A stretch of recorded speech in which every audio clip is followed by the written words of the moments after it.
hope you didn't expect nothing reckless. We talking well talk. Kingdom on our mind, we on a grind. Talking well talk. Every day I wake, expect new blessings. Talking well talk. Real talk. Cause we talking well, we talking well, we talking well, we talking well, we talking well, we talking well, we talking well, we talking well. Coming for hell, breaking the chains off. It's only by the power of the King we talking real talk. Oh, well talk. Hello. What's up, everybody? This is your boy, Lawrence McKenzie, and this is another episode of the Well Talk Podcast. Listen, I am so excited tonight because another one of my friends and my other brother, my brother from another mother, is here tonight joining us here on the Well Talk Podcast. None other than the man himself. You know him. Yeah, never let me down. Joshua Myles is in the house. What's up, boy? Hey, in the building. Glad to be here, fellas. Yes, sir, man. We sure appreciate you, man, for stopping in and having a conversation with us. And, man, we just grateful. Josh and I have been friends down through the years and done a lot of good work together. And I'm just grateful for the person that he is and his gift and all of those good things. My guy is back again for another round of the Well Talk Podcast. He didn't get enough last time. You come back. You asked for him. He's here. He's back. He's By here. popular demand. By popular demand. He's back. Pastor Marcus Jernigan. Y'all give it up. Man, what's going on, man? What's up, bro? What's up, bro? And you know the man, the myth, the legend. Okay. It's him. The Lord's preacher. Uh-huh.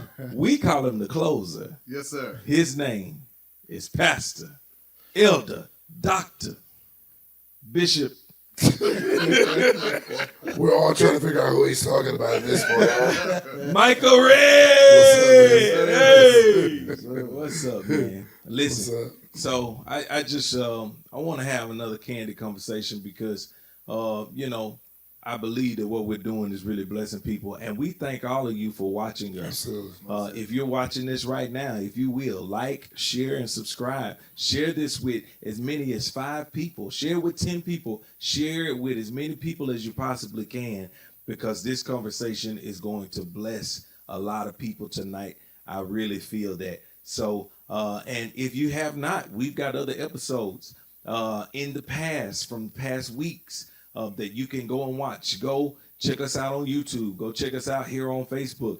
Wherever you're watching us, just check us out. So, yeah, that's good. So tonight's conversation, I wanted to talk about this because it means a lot to me.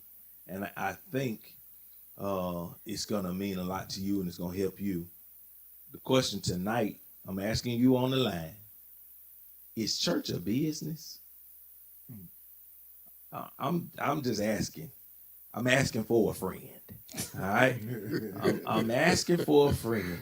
I want to know, is church a business? I'm just jumping right into it. Can somebody help me out with that? Because I think a lot of people today don't really like to talk about the other side of church. We're good with the jumping and shouting. But when it comes to handling the business, Scripture tells us to do business as men. That's right. So I think that we don't like to do that. So can somebody help me?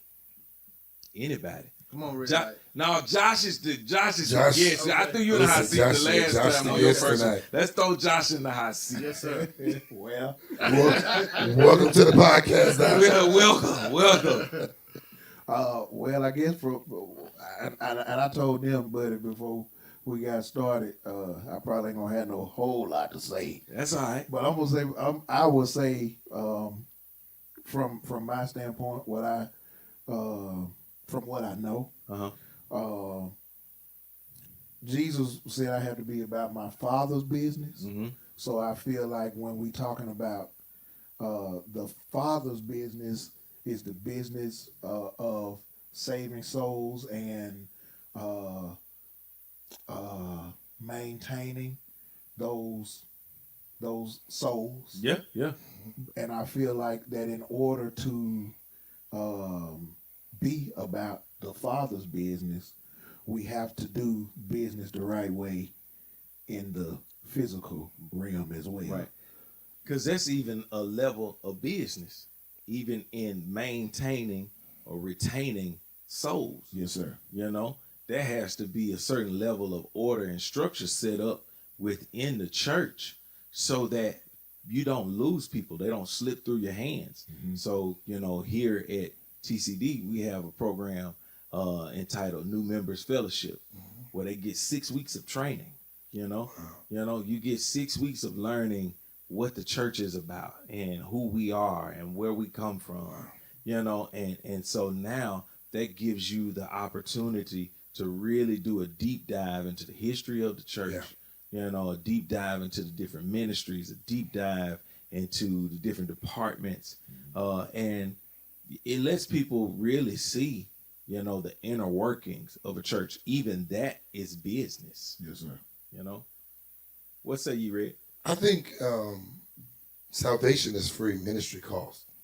I love it. I was just looking at Matthew 25. I was reading it earlier. Matthew 25, the New American Standard Bible says, and we know the scripture, to one he gave one, to another he gave two, and another he gave five. Right. And the irony of the text was Matthew's account of it says, and he invested gifts in them. Right. Right. He didn't just give them. And then it goes on to say that he gave them gifts based on their ability. And so when you start talking about ability, then you start talking about capability. Right, right. So he gave them these gifts, or he invested these gifts, whether at any time you invest something, you invest it looking for return. Right. Right. So that's why the one that got the one that went buried and tried to manipulate the master with his words, got his taken and give it to the one who did something with. So I think a lot of times we are supposed to take this ministry, as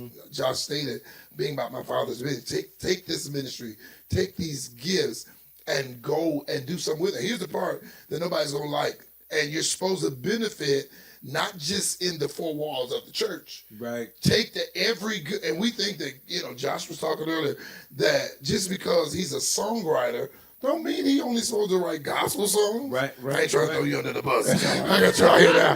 He's not supposed to just write gospel songs. The Bible says every good and the perfect gift comes from the Lord. Yeah. So if the gift that God gives you cannot influence areas of the sector of the world, such as, you know, marketplace and the business and Wall Street, we tired of looking at you in here. Right. You know what I'm saying? Go out there and use your gift to benefit the kingdom. Yeah. And I think that's why a lot of times when people get burned out, because you have overextended yourself in here, but God gave you that gift to go downtown on Main Street and play for a couple whose wedding is today, and they hear you playing, and you make an income. Right. You know, but I think a lot of times, you know, we should treat the church is, my question is, the church is not a business, but in order for it to be effective, we've got to run it with a business-like mentality. Right, right. You know, we cannot, here I go, I'm going to open the door for you. I'm coming. So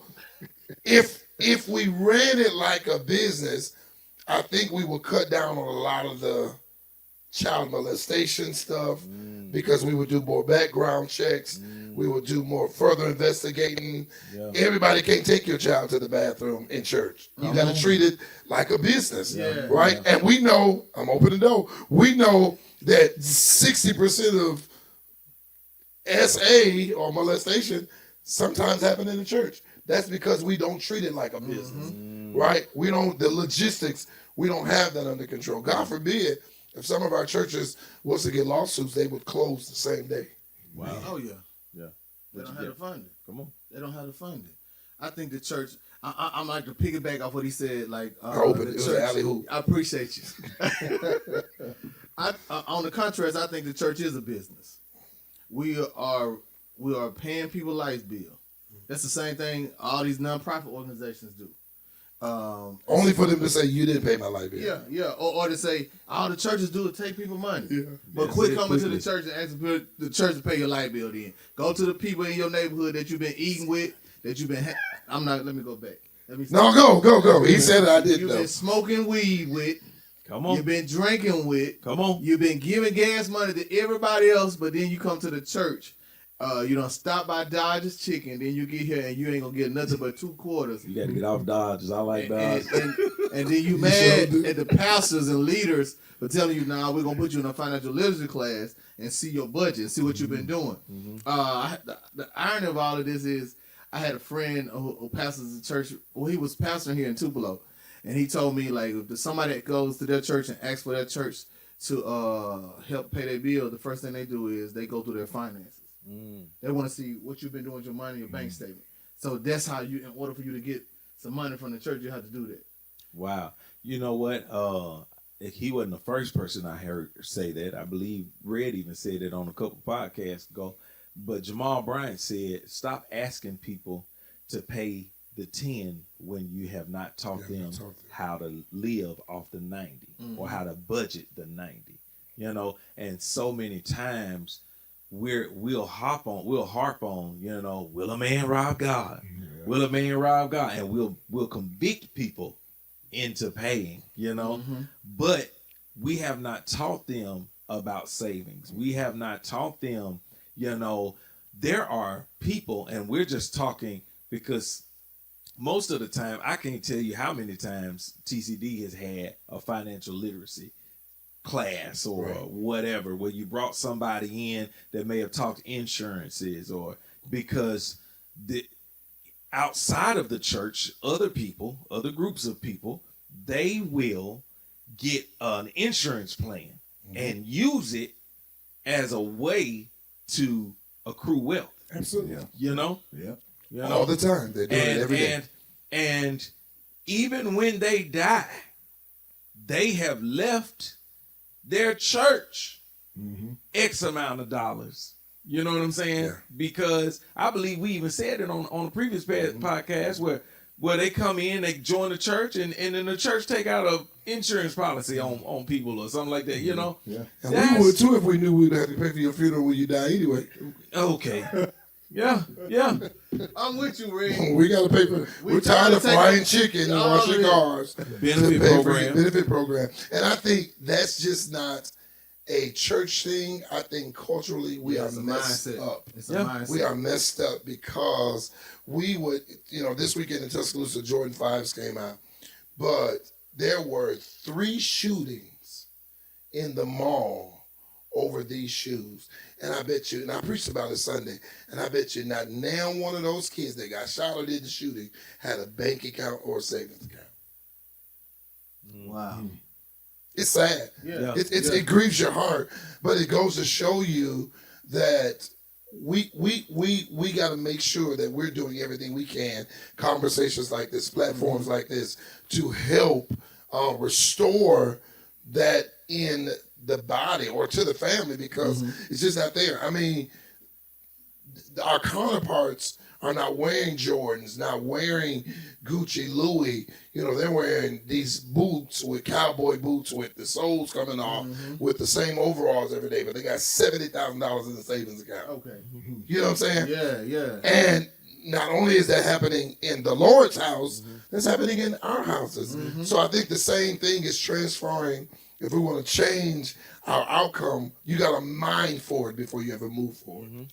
And also, like when you're talking about the mind, you gotta the reason why I say the church is a business, because you have to have the mind to realize that we're coming in, we're in the business of winning souls. Yeah.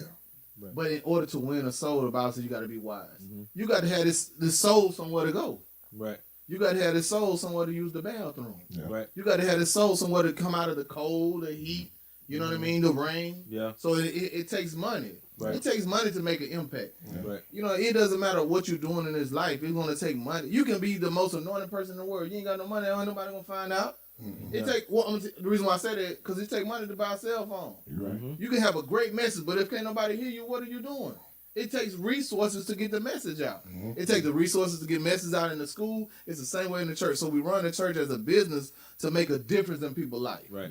So when we come to the church, we can't be thinking like, oh man, they taking my money. No, they're not taking every church, but churches that are being productive, they're not. Money is no issue. That's not a topic. Yeah. But like as Pastor Red was talking about, we need to go and talk about financial.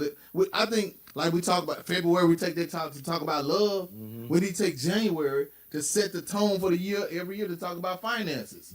To talk about if you're getting income tax, if you're gonna all of that. Let me tell you this: we should be talking about finances November, December. Yeah. Let me tell you why. Because a lot of people gonna go broke trying to pay for Christmas, hoping that them income tax come back looking good. You know what I'm saying? I stopped caring about Kinda- Christmas when the kinda Saturdays make about up. my bikes every year. You know. I'm serious though. Absolutely. Yeah, real talk. Because at the end of the day, I want to begin well. You know what I'm saying? And I want to end well. You know what I'm saying? And so that's huge for us. We have to be reactive. We're never really proactive. In our community, which is why the church has to pay for the funeral. It's a couple that's going viral on Facebook. Instagram. On social media, they talk about every year before the end of the year, they go and rent a space and they just plan their year financially. You can look on one podcast. I think it's his name. I can't. But anyway, he retired his wife at 31 years old.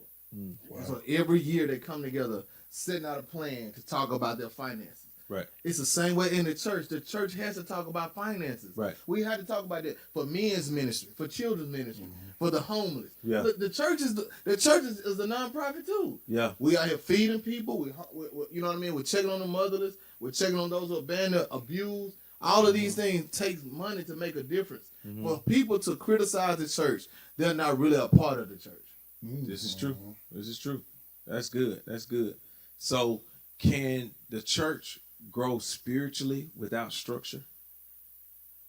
No. The Bible says first naturally, then spiritually. And I believe that how you build in one area affects what you do in the other area. He said a very interesting point. We keep pointing out the problem, but because we don't have any money, we can't offer a solution. Wow. Wow. We keep telling you got to leave that man, but we don't have a house to put you in to leave the abusive relationship. We're telling you got to stop. You got to put the bottle down, but we don't have money to send you to a rehab for 6 months. So at some point, in order for us to grow spiritually, and when we say, just to make sure we're on the same page, when we say spiritual, I'm not talking about speaking in tongues, falling on the floor, shouting. Right. I'm talking about maturity, growing in the things of God. Right. When Jesus' main mission was, when I was hungry, you did not feed me. When I was naked, you did not clothe me. And so we can love. I mean, we have these catastrophes that happen in the South, and we don't even open our doors for the homeless to come and sit out of the cold. Okay. So we can't grow. My thinking is we can't grow spiritually if things are not aligned naturally. Case in point, the number one cause of divorce and marriages is the lack of money. Right? So same thing with churches. Why does churches break up? Why do people leave churches? The lack of resources. You don't have what it takes to maintain that relationship. So you can shout. Yeah. You can speak in tongues. You can roll in the floor. But the reality is, after you get done, we still got to have a strategy in place to take this person from from point A to point B. So I would say you can't grow. Jump in there, John. I agree with. I can't. Listen. No, for real. I mean, what do you think about that? You know what I'm saying? A church growing spiritually, does having the structure in the church, does that help with the spiritual growth? I believe so. I mean, learning now, it just as a man, as a person, it don't make sense for me to know this and that and the other about the spiritual things if my body is towed down and I can't deliver what need to be delivered. So I'm learning I need to get up in the morning and go to the gym. Yeah. I need to be active. Yeah. I need to be if something need to be done in the church, I need to be able to do something. Yeah. So to me, the structure go all the way down to how I maintain my body. Yeah. Yeah. Because this is the temple. Yeah. So this is physical before the spiritual aspect. So Money management is key, man. You can't, like you talking about growing. You can't grow your own house. You can't grow your own. What good is having all these kids you can't take care of? Talking that mic, boy. So what good is having all these? If you got all these kids, but you can't take care of them, Yeah. Yes, sir. you're gonna be stressed out. Yeah. You need money. You right? What good is having all these members? You ain't got the ability to help them grow. yes, sir. Management is one of the highest responsibilities of us as believers in the kingdom of God. Yeah.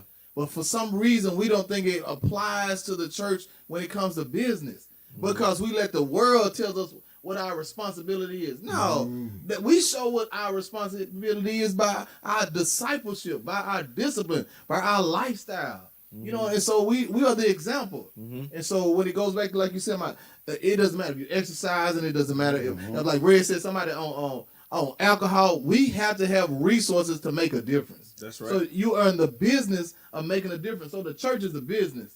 We are in the business of changing people's lives through the gospel of Jesus Christ. And it takes money to spread that gospel. It takes money. Don't give me a prayer if I'm hungry.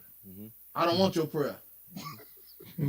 Let's Hold on, let me say that my people are destroyed for a lack of knowledge. That's right. We use scripture and we only use it in one aspect. The Bible says, and the Lord told me in the beginning of 25 that 2026, the success in ministry will come through the avenue of partnership.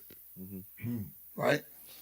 Scripture says, this is the scripture he gave me for it, where 2 or 3 are touching, and when a man does this with another man, what is that? It's partnership. An agreement, Yes, right? Agreement, Where 2 or 3 are, we use these for healing. We use that for church settings.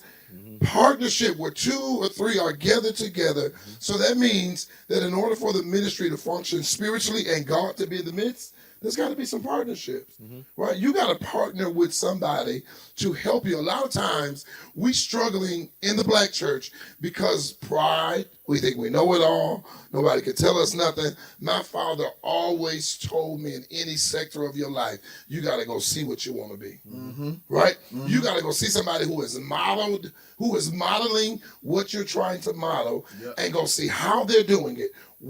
I'm sure at some point in your career, you had to go watch somebody do easily what you were struggling to do at one time. Now that same thing, now somebody's probably watching you. Why? Because it's something that's learned. It's something that we gather through information. Some people learn better by watching, but we got to come out of our sealed thinking, our sealed intellect. But let me say this though. You made a point. Partnership. We don't even come together as churches anymore and visit other churches. I remember back in the day, people used to come up in buses to go to church. And they would, the guest pastor coming, and he got 3 and 4 van loads. Yeah. You know what I'm saying? It's 5, 6, 10 cars done drove, you know what I'm saying, to come to a service, and we can't even partner on that level. You know what I mean? So how do you expect us to partner, because this pastor ain't teaching his people how to, you know what I'm saying, fellowship with other churches when that's not the norm today. Fellowshipping with one another. We need to get back to that. That's a huge part. I don't want to say that's church business, but that's it's church business. It is church business. But no people, no money. Yeah. Okay. Well, yeah, but I'm saying as it relates to structure, that's community development. You know what I'm saying? And it's not developing anything. When you got business, you will develop something. You know what I'm saying? and we're not developing, you know what I'm saying, that level of fellowship in church culture anymore. You know, I think that that's something that's very important for us to get back to. So in 2026, partnership looks like me coming to your church if I've been invited, but I'm not coming by myself. I'm bringing people with me. Yeah.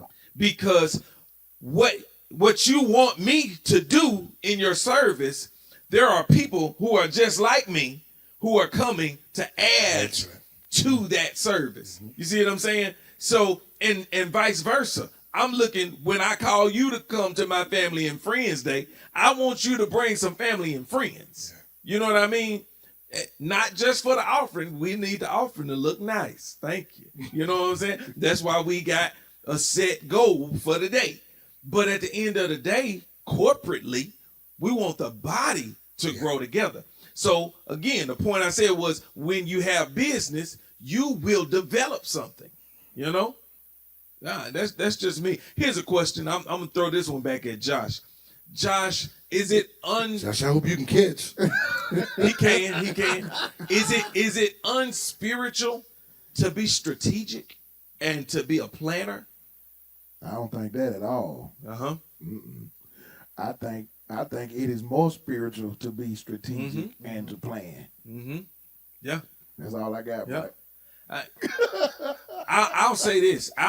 When I think about that, I think about Jesus. When there was a man that needed to come to render salvation for the world. Yes, sir. He said, I'll go down, prepare me a body. You know what I'm saying? I'll be the one. And he was strategic in his planning. Yeah. You know? And I think that the church sometimes, because we think that God is just supposed to do it, we overlook the aspect of being strategic in our planning. I heard one preacher one time, I loved what they did at their church. Their church was planned 6 months to a year in advance. They already knew it was one of their churches, but they already knew what they were going to do. But it blessed me. Y'all better get exposed.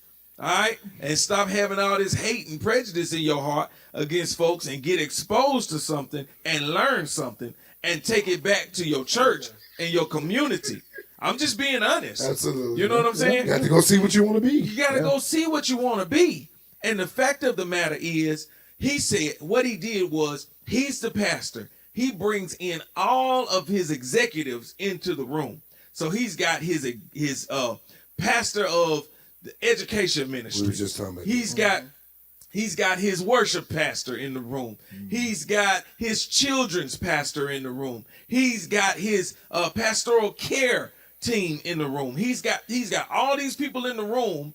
And I think it was coming up to Easter or something like this. This was when they used to do those lives. What was that app? It was it Periscope or something like that? Yeah, it was something like that. You know what I'm saying? And so I was watching them on there. And I think the pastor's name is Kevin Wallace, Bishop Kevin Wallace, the white guy. Him, yeah. So it was him. I was watching him. Anyway, so I'm watching him have this meeting. He's deliberating with his team, and they are literally 6 months ahead. He was saying we should be planning for Christmas during the Easter time. We should not be planning Easter during Easter. Yeah, that's business. You know what I'm saying? Because if you planning Easter during Easter, you are behind. Yeah. So I'm planning Christmas at this point, you know, and maybe that's not what you're going to do at your church, but maybe you can start planning for your back to school event. You know what I'm saying? In March, you know, because you know it's coming. Most definitely. You know, so we want to have a what you call it when you block? We want to have Block party. a block party. We want to have a block party. We gonna cook, and we gonna have, you know, backpacks and all of these different things. But if you wait to 2 weeks before it happened, it's a great idea. I'm you know, sister, whoever in the church that came up with it, God bless her. You know what I'm saying? But that it's too late now. It's too late. It's too late. So But we often do that. that's what I'm saying. We often do that. Yeah. That's the point of this platform and this conversation tonight. Yeah. Can we combat some of those issues? I think we can. I would say even with that, now this just a trick that trickles all the way down to the other areas, because I went to a black church that was I sang at their church. They called me to come sing at their church. Yeah. They called me in January. I wasn't booked to sing at the church until September. Wow. But we knew the songs. I knew when I was gonna sing. I knew when I needed to be at the hotel, what times they was gonna pick me up for rehearsal. I knew all of that in February. Yeah. And that just that blew my mind, because I ain't never, this might have been 2-3 years ago, I ain't never had that experience. But that just goes to show the level of planning from the top down. Yeah. So, not saying that your pastor got to be a CEO, Right. but it does mean that the people who are following and that are in place in authority and in leadership, they have to have some mind of business and structure, and then the pastor can't be so intimidated by somebody else's gifts, ideas. Thank you, man. You know what I'm saying? The pastor can't be intimidated by that, because it's all to edify the body. Yeah. You know what I'm saying? That's the Bible. You know what I'm saying? Everybody has a gift, and that gift is to edify the body. It goes back to what you were saying when you about to say something, Red. No. It goes back to what you're saying. It's a church of business. It shows you you got the marketing team. When you sending out flyers out there, when you got the people out there in the parking lot, that's marketing. Right. That's a marketing team. Yeah. You got advertisers. You got Facebook. You got flyers. You posting. All this marketing and advertising. You run the church like a business. Yeah. You know what I mean? And so all of that to say that, like when he said, like they called him in January, but he wasn't in September. You have to have a CEO, not the pastor, but what I'm saying is you have to take the business model of a great company and apply some of those principles and some of those concepts into the church to be productive. Let me say this, but we cannot be so easily offended when somebody has, when somebody in authority has that position to say, this is what I'm doing, this is what we are going to do, and then the people are supposed to just follow. But you can't be at odds with the president of the usher team.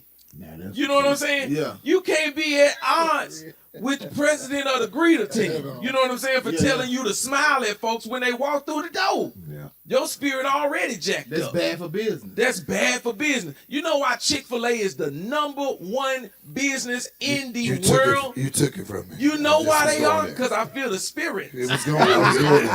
I was going That's there. why we brothers, man. I, was love going you, there. big dog. I was You know what I'm going there. saying? Just You know took what I'm my saying? thought. Yeah. Do you know why? They don't even sell food on Sundays, and they outdo everybody else collectively. Yeah.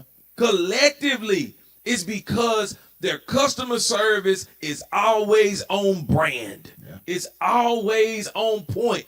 Every time you get something from them, what they tell you, my pleasure. That's exactly what they're going to tell you. What they You say know what I'm about it. saying? Yeah. But Whether they don't really say, wanted they don't to say or it not. like that though. They don't be that aggressive though. Yeah. I was aggressive. You was with a that. little aggressive with my pleasure. My pleasure. My pleasure. my pleasure. My pleasure. But I know it's just the truth. Yeah, most it's just the truth. So how many people, this we talking about is church of business. Jernigan said it is. I agree to disagree to an extent, only because I don't want people to think that, we're trying to make a profit or a business out of the church. It's a spiritual entity. Most definitely. It is a spiritual entity. It's God's but business. but it's God's business. So you have to run it in such a way that it runs and operates by itself. That's what good business does. right? Good business operates on its own. But again, here's my point. I feel like so many times people don't have the spirit of the leader. And when the people don't have the spirit of the leader, which is why it don't matter how many people they employ at Chick-fil-A, every one of them gonna say my pleasure. Yeah. Because there is a standard that they have set. And we don't like to follow the standard in the house. My standard in my house ain't Jernigan's standard in his house, right? Vice, you know what I'm saying? And on down the line, Red and Josh. We all got different standards. So what you do at your house, that's totally on you. But my son better not go to Jernigan house and then come back over to my house and tell me I ought to do something like Jernigan did at his house. This my house. You see what I'm saying? Right. So what's the business of this house? That's not to be mean to people. Right. That's not to, Come on, Red. I was just gonna say you cannot expect people to do what you have not trained them to do. That's right. And That's we exactly right. we people come in church and we just expect them to know how to do it. Listen, hear me loud and clear. If you do not have all your teeth in your mouth, you do not need to be on the hospitality team. If you cannot cook, you do not need to be in the kitchen committee. No, sir. If you are mean as hell, Okay. Bishop, he said Come that. on now. I did, Bishop. Come on. You do not need to edited be a that. greeter or usher because we put people in these places. What you'll never see at Chick-fil-A, you'll never see pink hair, purple hair, yellow hair standing behind the counter. There is a image. That's why I was going to go. Travis Green, when he started his church, he hired the man that's over whatever that is for Chick-fil-A to come and do their training for the hospitality team. He paid him his salary in a month to train his staff on hospitality and greeting. And as a result of that, he's seen his church, I can't remember the percentage, like maybe 30, 40% growth in his church. Because when you train people to do something, they'll do it the best way they can, or they'll be exceptional at doing it. But we have not taught people how to do what we want them to do, and then we get frustrated when they don't do it. They don't know how because we have not taught them. Right? Financially, they're broke. A lot of them now are excited because we are in Black Flukes Lottery, right? It's income tax time. Everybody's excited. But how is it that we went through COVID, 3 years of COVID, with stimulus checks and PPP money that all y'all got, that now you broke? How is it that you have more? It is a horse running around here right now, cold, because you done bought all the horse's hair. And here you are. The COVID was 2020 what? 2021. It's 2026. And you back in, you all the way back, living from check to check with 3 repossessions, and you got a $30,000 PPP loan? Because we didn't teach them how to deal with the 90. Oh, I almost said You see what I'm saying? We didn't teach them how to invest, how to save. You know what I'm saying? Where to No, put we it. should have taught them how to be truthful. You didn't have no business in the first place. Okay. What are you doing with a PPP loan? Well, that's another thing. But you was asking why they was broke. Because they lied. You can't get money the wrong way and keep it. The barbershop This is closed true. down. It's true.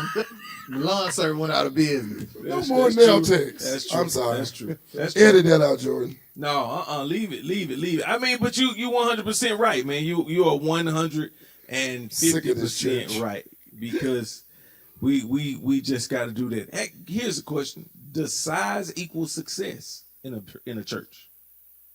Does size equal success? No, only because I pastor a small church. I would Okay. say no. Okay. I think the lack of structure, policies,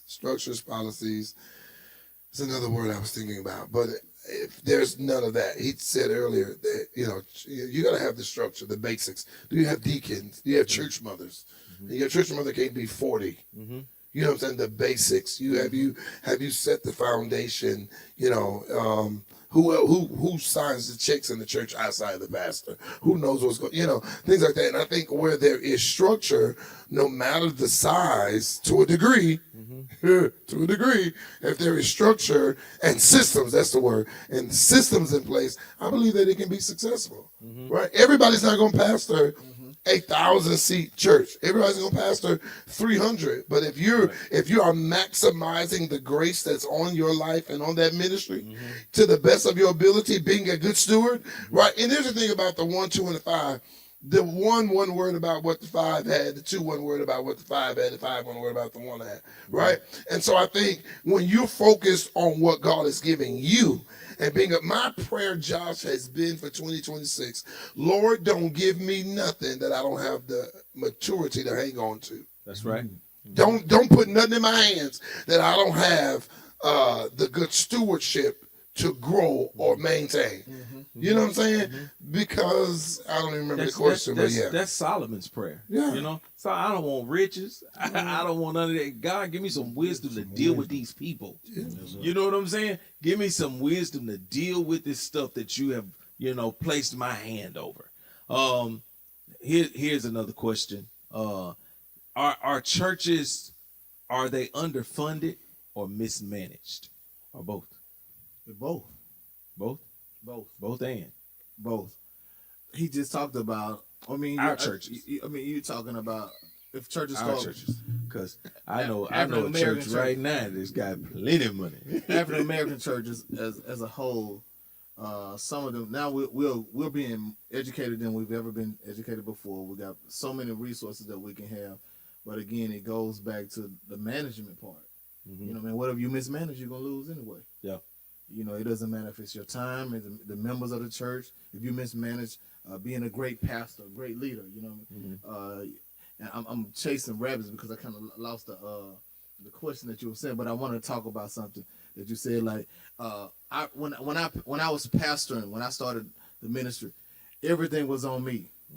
So all the systems, all the structure, everything was on me. Yeah, we started growing. But I had a business that was growing, and I had a church that was growing. I had the place for my business, but not for the church. And so with that being said, what did I have to do? Because I'm a transparent guy. I had to close it down. It overwhelmed me. I got bills. I'm trying to do everything else. So when you don't have the right place, if you're not managing you as a leader, you're going to mismanage everybody else. And so you have to be very transparent. Like now, when it comes to other churches being underfunded, hey, I was taking everything out of the pocket. I was hitting the hip. Whatever the church didn't make, I had to make up. Right. And so I had to make a choice. Am I going to keep sacrificing me and my family for these folks? Or am I going to say, God, I'm going to stick to what God told me. Yeah. I'm going to do what God told me. Meanwhile, we're going on, I'm going to have to throw everybody overboard like Jonah.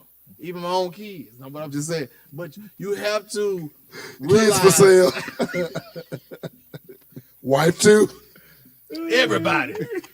But you have to realize, is it me underfunded or am I mismanaging the money that the church is even bringing in? And so you have to have people. That's why I said you got to have the CEO concept. You got to have business people in your church that you need to let's run this. Yeah, what do y'all think? And have them speaking to the church versus the pastor saying it. People who are successful in business can talk to the church and tell them what they're doing in the business, what they're doing. And this is how the church will grow. The people are more receptive than the pastor, because now the pastor, all the pastors want, no, this man over here making $1 million and $2 million.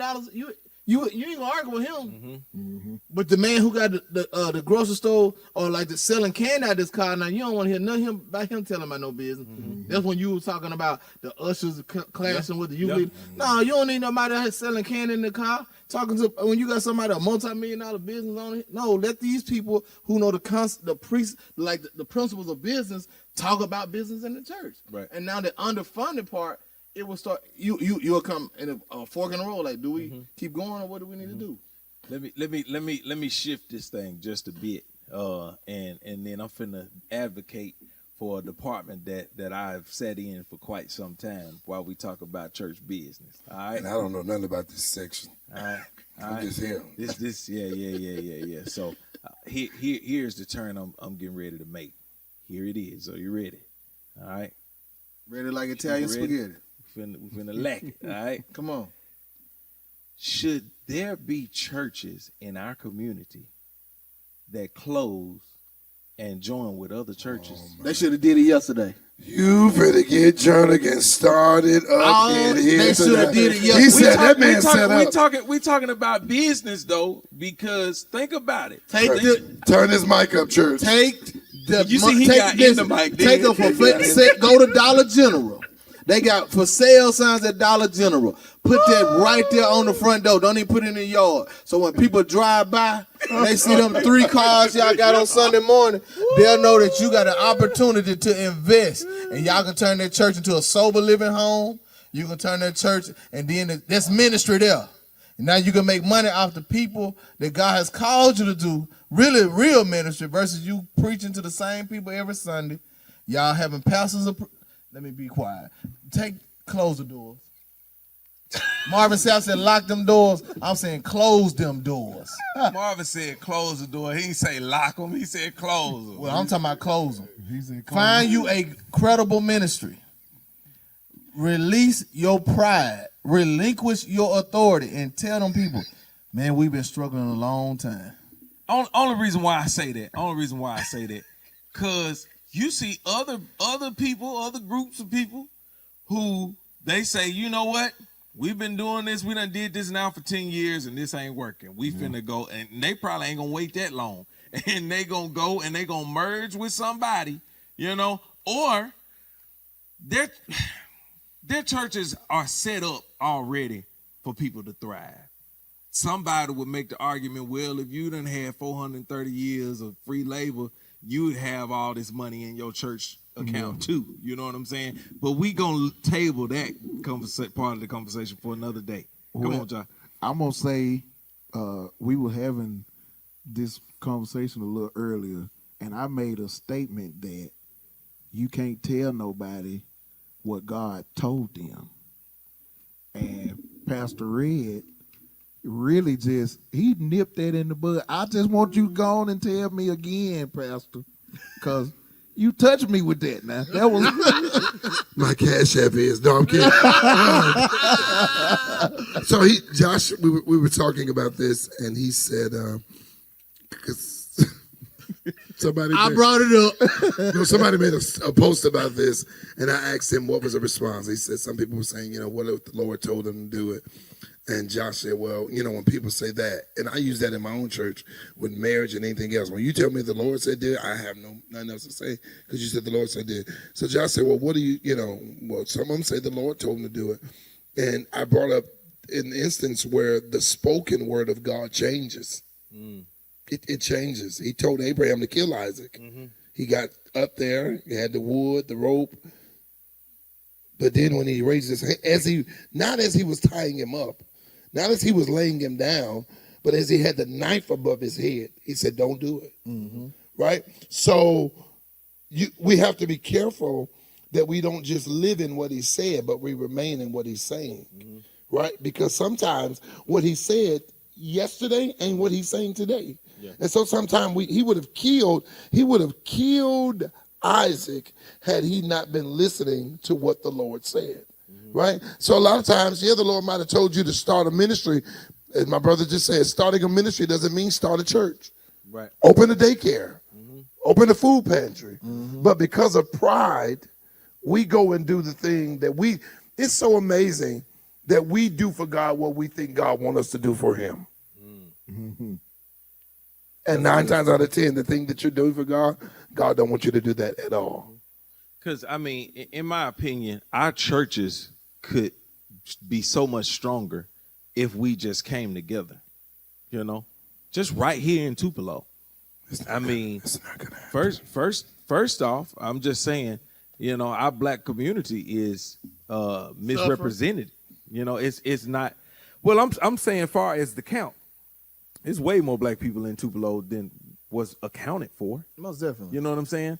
And so at the end of the day, if we came together as a black community, our black churches would be stronger. If our people came to church, if they supported our churches. I said on a previous podcast, only 15, and this is a big margin of 10, but 15 to maybe 25% of the people in churches are actual tithers.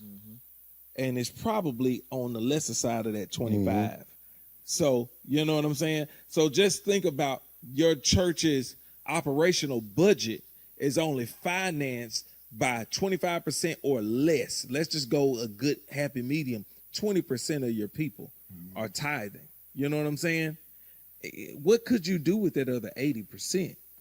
You know, that would come in if you're doing ministry at this level with only 25% of your people that are avid givers. You know what I'm saying? So I really believe that if the black community would come together, and I'm not trying to get on that whole spiel, but this is a black podcast, black people watching, but I'm hoping everybody watching.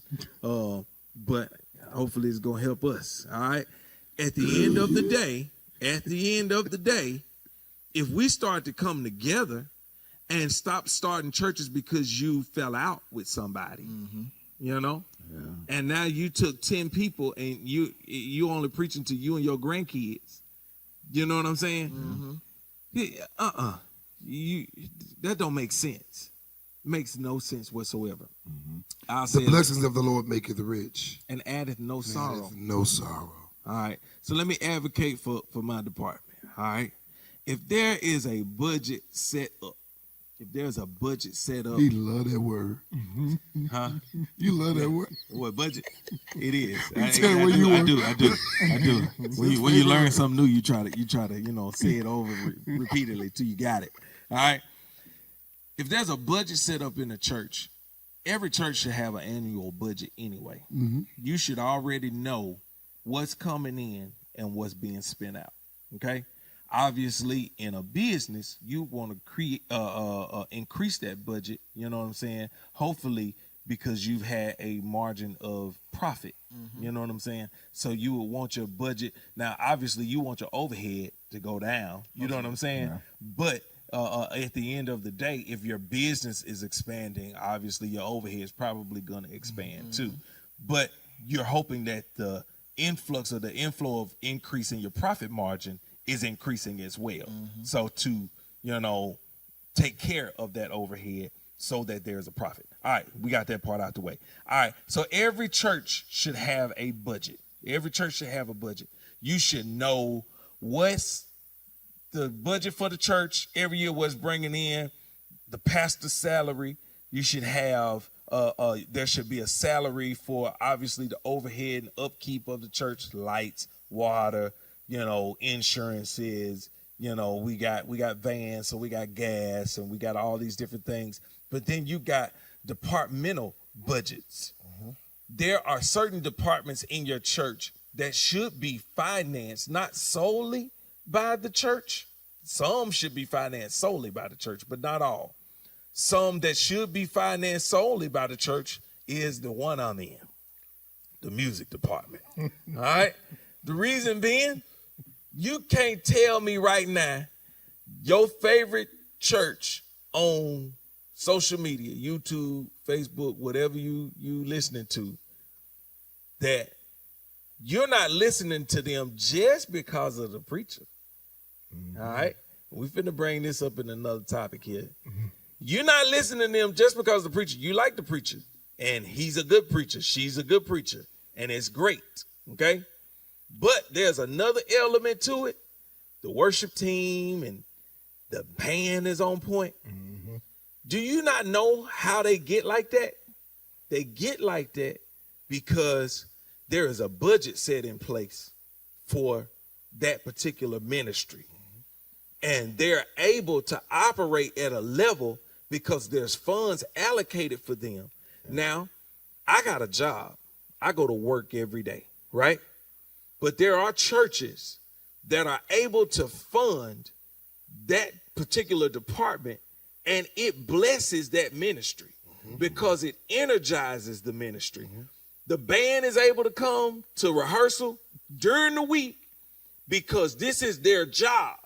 They have to be here at a certain time, you know what I'm saying? Because the person is over them. That's what they're supposed to do. And that's why a church like the one you mentioned, they're able to know what's going to be done. They can run all of this stuff because they have time during the week. because they're not trying to go punch a clock. Right. You see what I'm saying? That is that clock. That is their clock. Yeah. Listen, we got to get out of here. Just been another edition of the it's Real been a Talk good one. Podcast. It's been a good It's been another edition of the Real Talk Podcast. I hope that something was said tonight that blessed you. Listen, type it on the line. Is church a business? Do you believe that? Is that something that you've been saying to yourself? They just need to get their business together. Okay? So I love y'all. God bless you. We'll see you again here next week. Thank you. Have a good night.